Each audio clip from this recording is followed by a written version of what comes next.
You men are mistaken. I'm not an executioner. But you're still going to pay me that money, because I came a long way to face this ridiculous situation.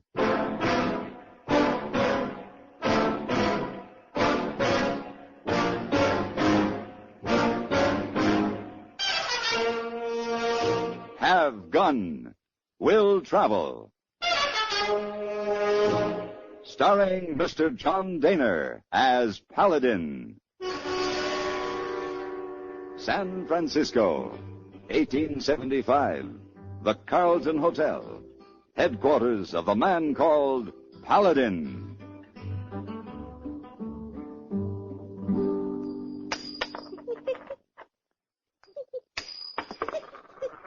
Miss Wong, what are you giggling about? Oh, Mr. Paladin, you look so funny. Play that game. Silver dollar. Throw him in air. Let him fall. Pick him up. Throw him in air. Let him fall. What is this game? This is not a game, Miss Wong. It's serious business. Oh, how so? Well, you see, I've had an urgent wire from a man named Jules Cleaver. He wants me to come to a place named Stone's Crossing. Never heard of it. No. Immediately.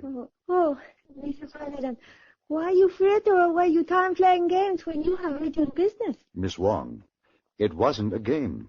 The opera ball is day after tomorrow, and I'd planned on that. So I said to myself, I'll toss a coin.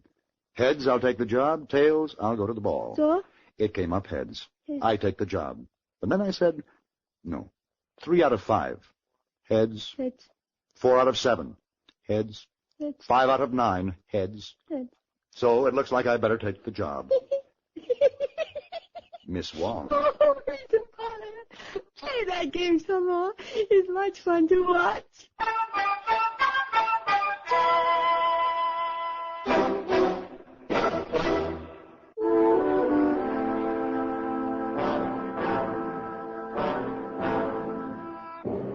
I rode into a section of Nevada territory I'd never traveled before. A stark, desolate plain, with its line to the horizon broken only by sparse, dry sagebrush. The ground was lava-formed, hot and hard, and the ash-like dust that rose off it burned my eyes, closed my throat. I'd gone about 5 miles when my horse stumbled and fell and broke his leg. I was reminded then that when things seem bad, they can always get worse. There was nothing to do but shoulder my gear, walk back to the last water hole I'd seen, and hope that help would show up. 3 days passed before I heard the sound I was waiting for.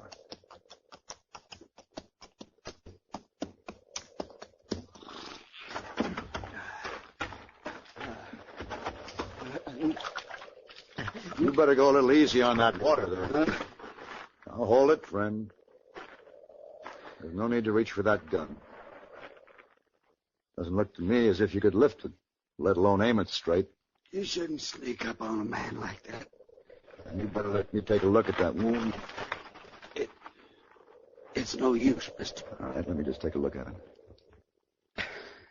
Huh. Rifle, huh? Lucky shot. This should have had attention. I was a mite short of time. Posse been trailing me for 5 days. Posse? Out of Marvin. He didn't take kindly to my shooting one of their citizens. What was the trouble? No trouble. Somebody paid me $500 for killing him. Hired gun. You ever hear Myron Curtis? Yes. That's me. Hey, what are you doing sitting out here by this water hole? Besides poking into people's business. My horse broke his leg out there in the desert. Had to shoot him? That's right. Well, now, this will work out just dandy. I'm going to make you a present of my little mare there. I won't be needing her. Well, now, look, You watch your left front hoof. She's missing a shoe. Where are you headed? Stone's Crossing. Stone's Crossing. That was going to be my next stop. Fella sent for me. Let's see, Hanson. Yeah, that's it. Mike Hanson. I wonder what he's got up his sleeve. I guess I'll never know now. Curtis?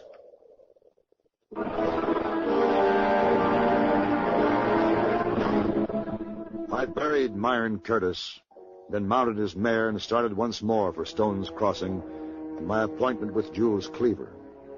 The going was slow. It was almost nightfall when I decided to make camp and go on to the town the next morning. I was gathering firewood when I heard the two horses. They came from the direction of the setting sun, and I wasn't able to see until they were right on me that both riders held rifles, pointed in my direction. Don't make one move, mister. Hey, what's the idea? Crowley? Yeah? Keep your rifle on him now while I get his gun. Now, wait a minute. I want no talk from you, Curtis. Curtis? Just give me that gun. You know, I'm like this. I just don't give up.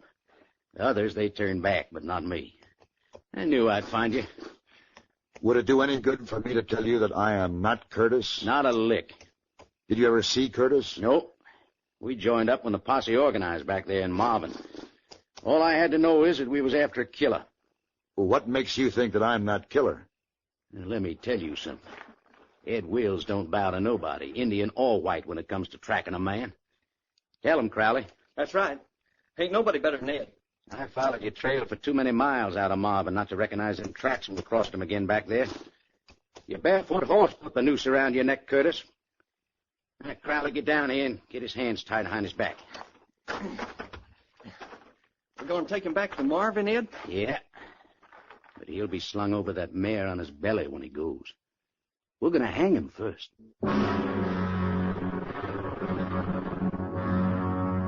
I sat through the night, my hands and feet bound and the two rifles trained on me. And just before sunup, we rode out in search of a tree to serve as a gallows. Unfortunately, after a time, we were successful. I sat on the little mare under a spreading limb with the noose tight around my neck while the men made their preparations, and I hadn't the slightest idea how to save myself. I only knew I must stall as long as possible.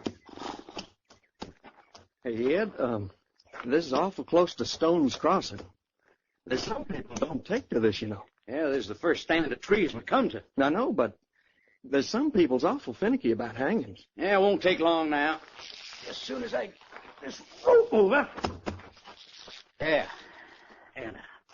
Hey, I'd like to ask you something. Fire away. Your time's getting short. Would it bother you to learn later that you would hang the wrong man? Yes, it would. That's the truth. As far as I can see, you ain't the wrong man. Tie off the end of the rope there, Crowley. Suppose I told you that Curtis is dead, that he gave me this horse. Well, now, just supposing you did. You hear that, Crowley? Look at Curtis. The way I heard it, you're a pretty slick one. You ought to be able to do better than that. Yes, I guess I'll have to. Hey, Ed, I can hear a horse headed this way. Yeah. Well, looks like we're ready. Stand back, Crowley, while I give this mare a whack and get her going. Wait. Yeah? I trust you are a God-fearing man. I am that. Then surely you will allow me a moment to silently make my peace with my maker. Ed, can't you see he's stalling? That horse is moving in here fast. Sure is. Sorry, Curtis. Guess you'll have to die unrepented. Give the horse a whack, Crowley. Wait a minute. Now, what is this? What's going on here? You see, we was with a posse. We trailed this man from Marvin. Now, this here's Myron Curtis. He's wanted for a killing. Who? Myron Curtis, hired gun. These men are mistaken, mister. My name is Paladin. Wait a minute. Let's have a look at you. Well, of course. I didn't recognize you right off with that growth of beard. It's been a long time. You know this man? Yes. And his name is Paladin. Well, it can't be. We followed his trail from Marvin, I tell you. Look, all I've got to say to you two is get out of here fast before I take you into the sheriff.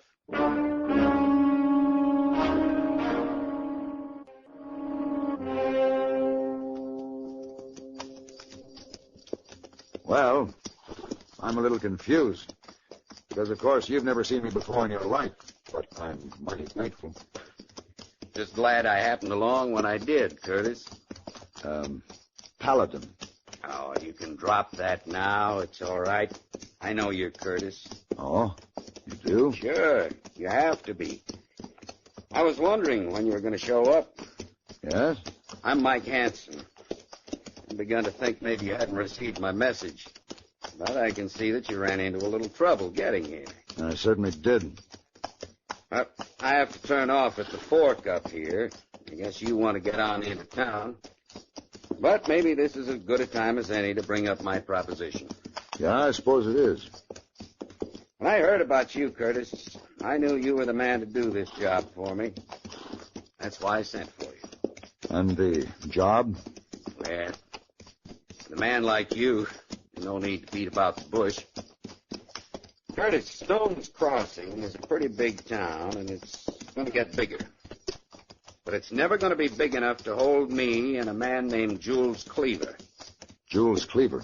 I intend that Stone's Crossing is going to be my town. Cleaver's in my way. I'm going to lay it right on the line. I want you to get rid of him for me. I see. Will $3,000 handle it? 3,000. Hanson, could we do it this way? Could we let the matter rest right here for now? You'll hear from me. Sure, Curtis. I'll figure to hear from you later.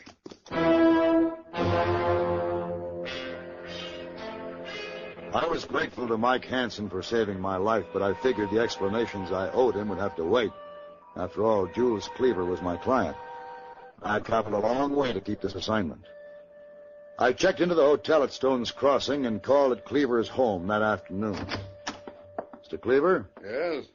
Your servant told me I'd find you here in your study. I'm Paladin, Mr. Cleaver. Paladin? Oh, where have you been? I've been expecting you for days. Well, I ran into a few delays. I got into town this morning, but there are a few things I'd take care of, like a bath, a shave, a decent meal. So, what's on your mind, Mr. Cleaver? That's what I like. You're a businessman. I'm a businessman. Let's not waste time. Let's get right to the point. Sit down, Paladin. All right. Paladin, a businessman, or anyone for that matter, striving for success or certain attainments, finds, as a matter of course, obstacles along the way. If he intends to forge ahead, the obstacles must be removed, right? Yes, I suppose so. Now, I'm a determined man. Oh? At the moment, there's an obstacle in my path. A man named Mike Hansen. Yes? And I'm going to lay it right on the line. I want you to get rid of him for me. How about, $3,000 for the job? 3,000. Well, I've come a long way for this meeting, Mr. Cleaver. Yeah? It's been uncomfortable and miserable. I was nearly hanged in the bargain, but I'm afraid I've arrived here to find that there's been a misunderstanding. What do you mean? I am not an executioner, Mr. Cleaver. Huh? Your gun is for hire, isn't it? Well, Look, suppose we let the deal remain right here for the moment. I'll get in touch with you. Oh. All right.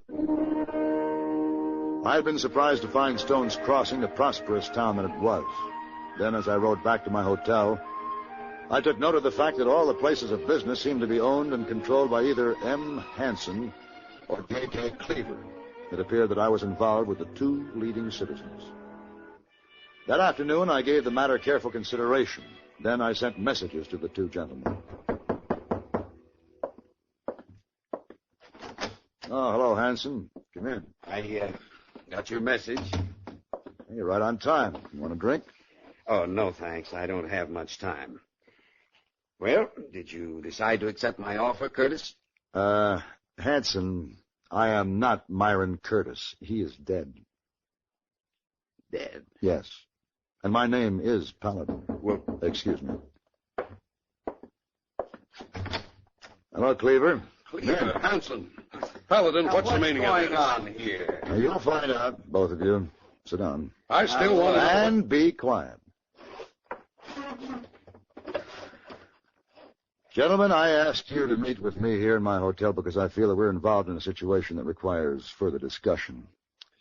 Now, this morning, Mr. Hanson, you made me an offer of $3,000 to kill Mr. Cleaver. What? And you, Mr. Cleaver, early this afternoon made me an offer of $3,000 to kill Mr. Hanson. Well, now, look Cleaver, here. Quiet. Now, you both can see what this means, can't you? This means that I would have $6,000 and you would both be dead. I'm getting out of here. Now you sit down. I'm going to give you a chance to reconsider. This is my offer. I'm going to lay it on the line, a phrase you gentlemen are so fond of.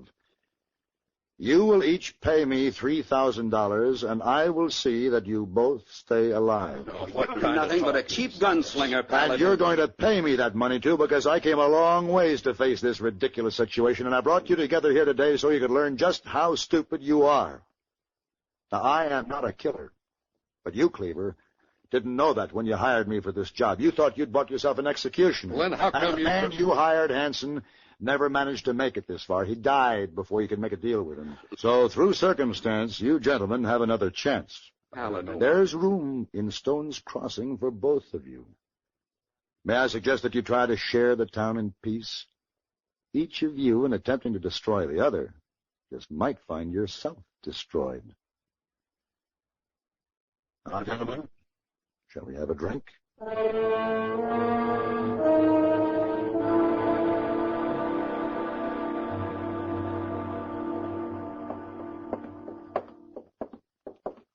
Mr. Paladin, so nice to have you home again. Thank you, hey boy. Miss Wong have surprise for you. Oh? What's she been up to now? You wait, you'll see. You go in, Mr. Paladin. Well, now... Well, what's all this? Very fancy, huh? Oh, Missy Wong, so sorry you can't go to opera ball. When she clean rooms in hotel, she save all party favors. Decorate for you. Well, I'm overwhelmed. Look at that. Paper hats, balloons, streamers. Oh, this is festive. I tell you what, hey boy. Tonight, we'll order up some champagne. And you and Miss Wong and I will have our own ball. Oh, Isa, very nice. Hey, Mr. Paladin, you have very angry red scar on neck. What is that? It's a rope burn, hey boy. Rope burn? Yes. It's to remind me the next time I travel in Nevada territory to be sure to bypass a place called Stone's Crossing.